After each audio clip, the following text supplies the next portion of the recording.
Good afternoon from Kleinshire. There's a lot going on right now, and I wanted to take you along as I work on one of our homesteading projects, which is growing our own wheat. Today I'm hand harvesting the wheat. You can see I'm about a fifth of the way done. I'm using my hand saw, and I have it lying here in rows right now to dry. You can see wheat heads right there. This is hard red winter wheat. It's something that I planted in a strip below the garlic, which you can see is right above me. It's nearly ready to harvest as well. This is a busy time of year. But since the wheat gets put in, at least this type of wheat gets put in the fall, just like the garlic, it's pretty convenient because I can plant it right alongside the garlic pretty much at the same time. Then the seeds sit dormant all winter, and like the garlic, they come up first thing in the spring. Here you can see the rest of the strip that I haven't gotten to yet. Obviously, being an organic farm, we don't spray anything, so you can see that there are weeds, not only the tall ragweed here, but also in here we have, I think it's called Queen Anne's lace, which has also come up in the garlic. But there is plentiful wheat here as well, with big fat heads. You can see right there. Both Rosemary and I grew up in homesteading families. She lived on this plot of land, and they had a little more space and hunted and had beef steers. My family lived in town, but we grew a lot of our own food. But when we started homesteading ourselves, one of the things that always bugged me was, we grow a lot of vegetables, we produce our own meat, but anything that is based on wheat, we buy from the store. And, these things shouldn't bug me. Buying things from the store is not bad. We still buy things from the store. But it's one of those essentials, food-wise. Wheat, bread. It's theologically, it is sustenance. It's the Eucharist, right? So from my perspective, as a homesteader, as we try to provide what our family eats, I've always wanted to grow our own wheat. This is year number 3. We're still working on it. The first year I planted the wheat very thickly. I had 50 pounds, and I probably ended up with 60 or 70 pounds when we finally threshed it and sifted it. I planted it too thickly. Then on top of that, I brought the sheaves in, stored them on top of our hay, and the mice got at it. So maybe I actually harvested a little bit more. But worse than that, mouse turds weigh about the same amount as wheat berries, so there was really no way to separate out things that you definitely don't want to eat. Plus, having the mice scurrying through your wheat is probably not a good thing. So first year, a failure. Second year, last year, we had a bountiful harvest. I harvested it just like I am. I put it in sheaves out in the field. Huge downpour. Everything got flattened to the ground. It was just a mess, and there were more rains after that. It was sprouting in the field. I lost a bunch in the field. We still threshed it and winnowed it and ended up with maybe 130 pounds from the 50 pounds that I planted. But it wasn't ideal. It was dirty. We did eat it all winter. We washed it and then dried it in the oven every time Rosemary wanted to bake. She wasn't a fan of that. So this year I'm trying to do things better. This part is the same. I am hand harvesting. I'm laying it out to dry. And in a few days, the second part of the video, if all goes well according to plan, I am going to be putting it into sheaves. And that's where things may change. I'm still thinking about it. Last year, I put them in the field, and maybe you've seen this in Amish country or in old storybooks, sheaves of wheat all drying in the field. Well, it's idyllic, but last year's experience wasn't great. So I'm thinking that maybe this year I'll take my sheaves, I will put them on a trailer, I will tarp the trailer or put it in the pole barn, and we will keep it hopefully a little bit drier. So follow along. I am going to be using the handsaw here, and you can see how it works. It's not perfect. I had a friend actually who bought me an antique one with a cradle on it which holds the wheat straight. It's broken, it's sort of a mess. Someday maybe I'll restore it and use it, but for now I just have the scythe with no cradle, and it's working well enough that I can bring in the wheat.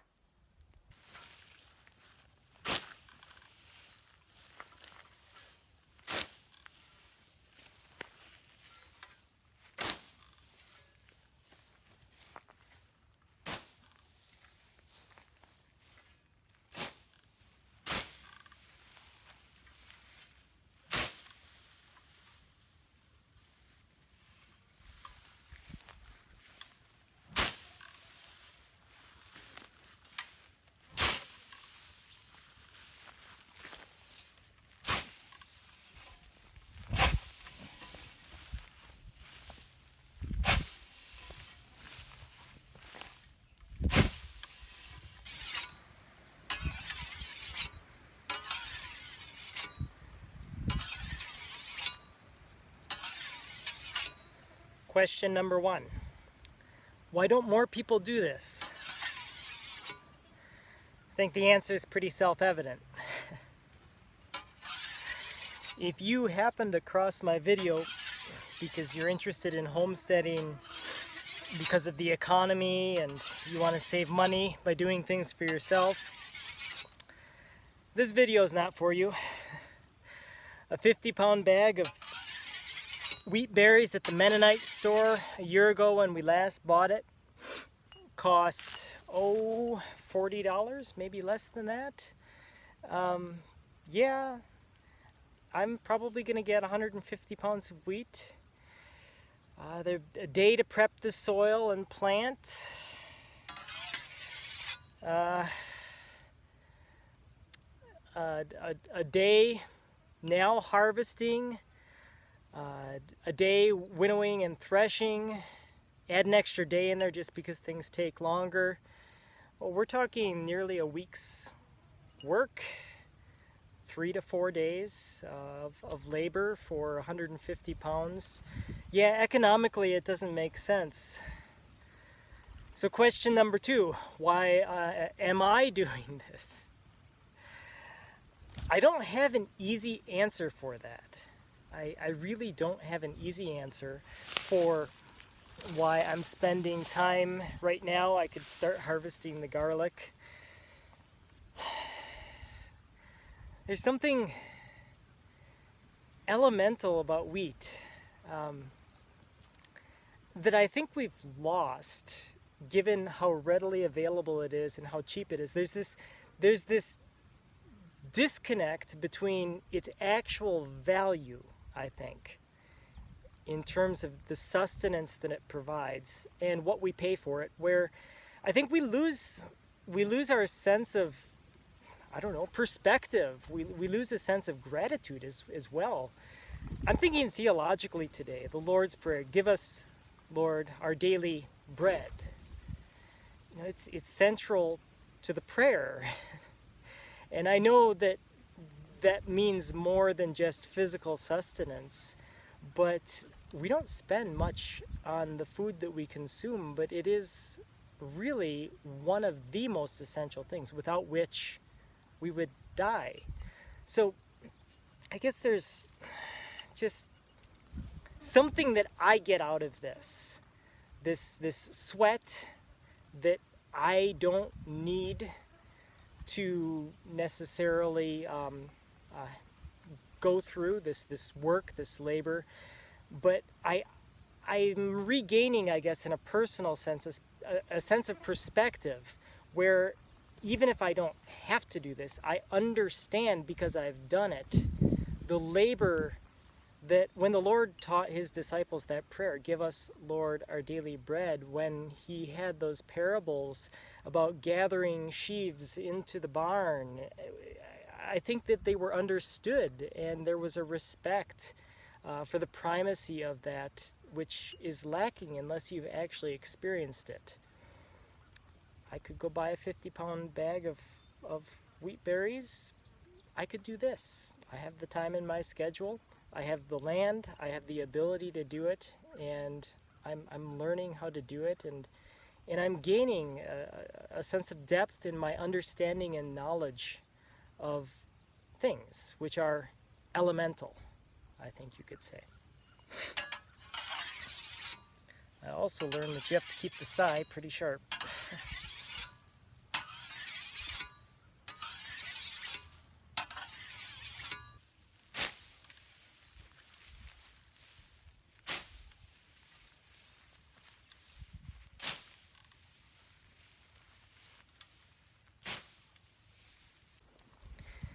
Well, I got called in to supper, and that's all done, and now I have some chores to do before I finish the wheat.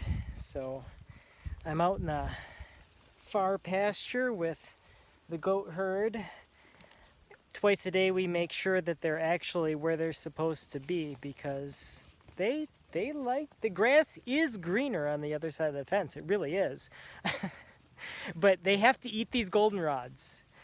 We're trying to recover the pasture, and these goldenrods just are not tasty for anyone, including goats, but they certainly can eat them, and I would like them to eat these down before they go to seed. And well, it'll take a couple of years, but this back pasture is going to look a lot prettier with the help of these guys.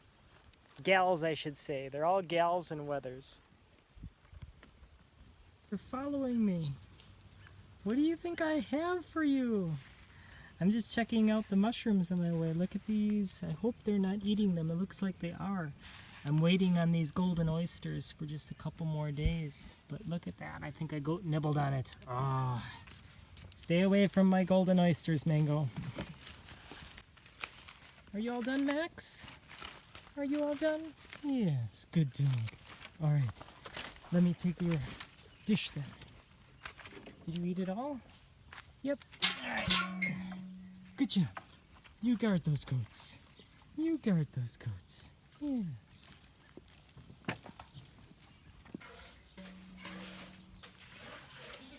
Milking is underway. Who's that, Amethyst? Yes. Cool. All right, I'm going to go out and finish my wheat. Got it under control? Yep. Making currant jelly and raspberry jam. It's that time of year, and you have pickling cucumbers, and what else?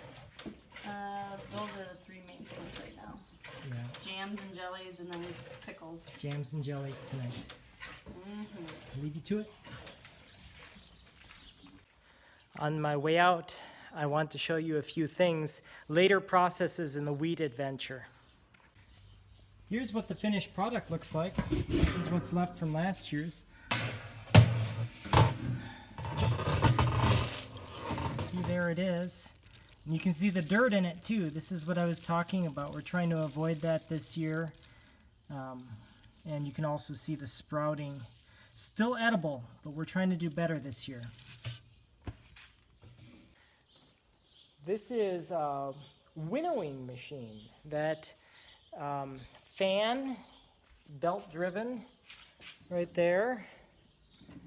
That blows air, and these sides go back and forth, sort of shaking the sieve in here.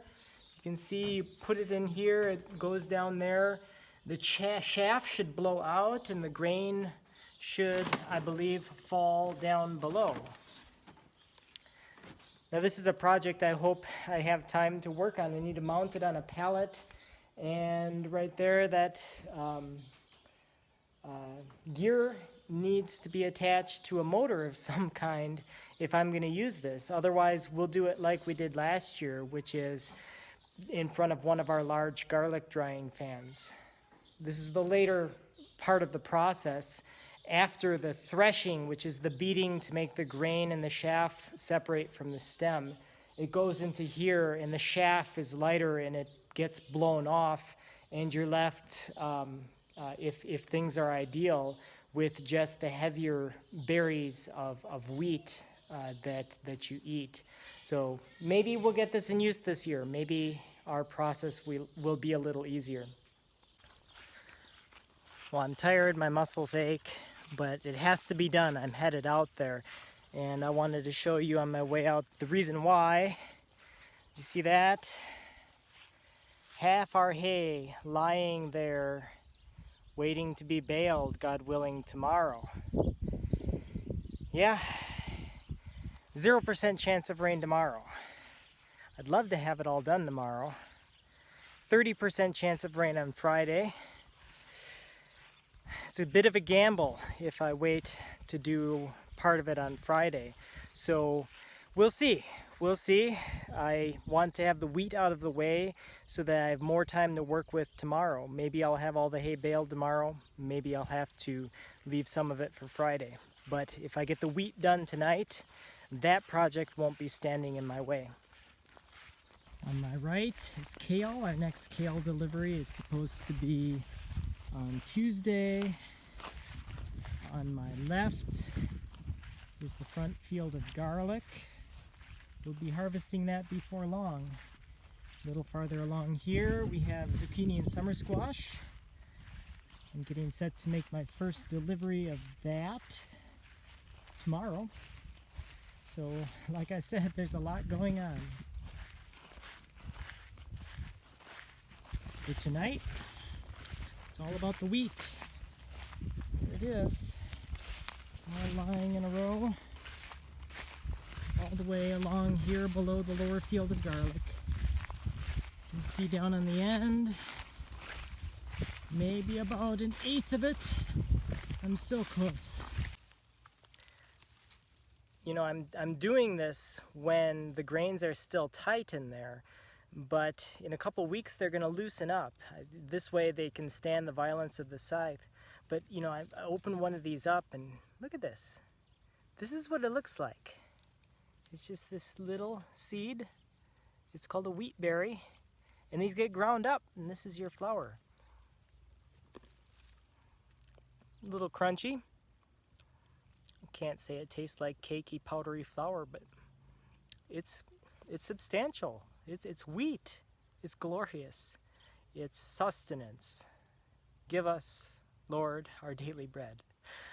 All right, God bless everybody. Have a good night. Wish me luck. I'm signing off for now. Subscribe.